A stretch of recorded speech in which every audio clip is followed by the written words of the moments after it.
Welcome back to the Leventhal Report. I'm Rick Leventhal.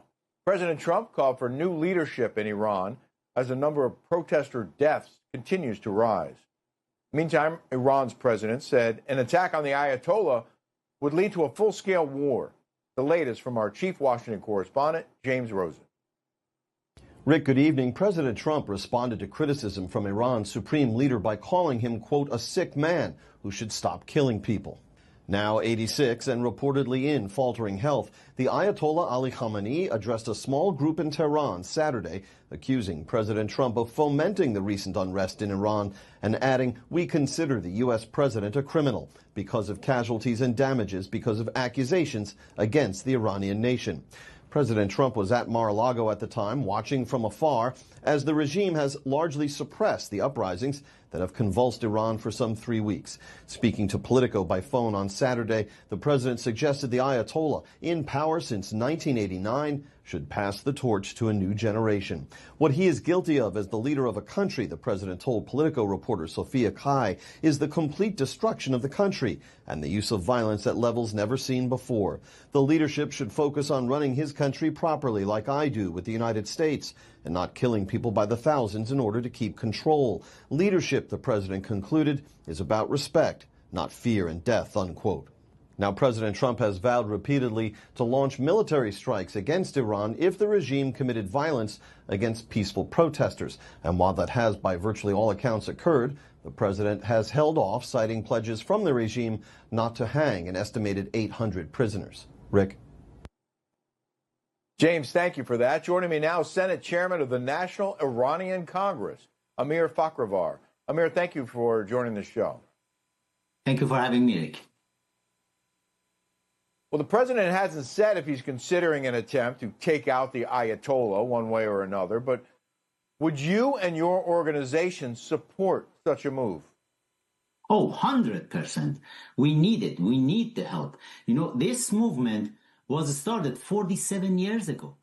The Iranian people, everybody in the world, wrongly, they are saying it was an Islamic revolution in 1979. It was not. In my book, Comrade Ayatollah, I brought a lot of documents which showed in 1979 it was a Russian coup that happened.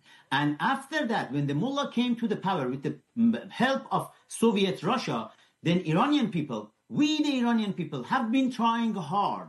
Myself, for last 34 years, I have been fighting with this regime. In July 9, 1999, the student uprising we had in Tehran, then the Green Movement, then 8 years ago, 6 years ago, when Mahsa Amini was killed. It's a continuation of a revolution for half a century in Iran. And finally, this time, we have hope because the world, we have President Trump, we have Benjamin Netanyahu there to help Iranian people. That's the reason. The people came out and the people, they said, okay, we are fed up with this regime, this Islamic, crazy, ideologic regime. And President Trump, please help us to get rid of this dictator. We, the Iranian people, we take care of the rest over there.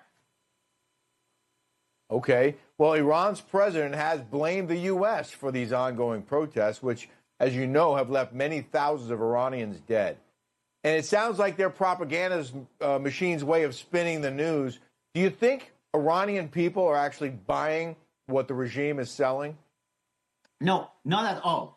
6 months ago, during the 12 days war, Israel have been killing all the IRGC generals. President Trump, with those beautiful B-2 bombers, destroyed the entire Iranian regime's nuclear facilities. And you know what? The Iranian people, 90 million Iranians inside the country, 10 million outside, we all have been happy. President Trump is the most popular world leader in Iran. The people of Iran, they love President Trump. Back then, when President Trump, during the 12 days war, just asked the people of capital to leave, please evacuate Tehran, the capital of Iran.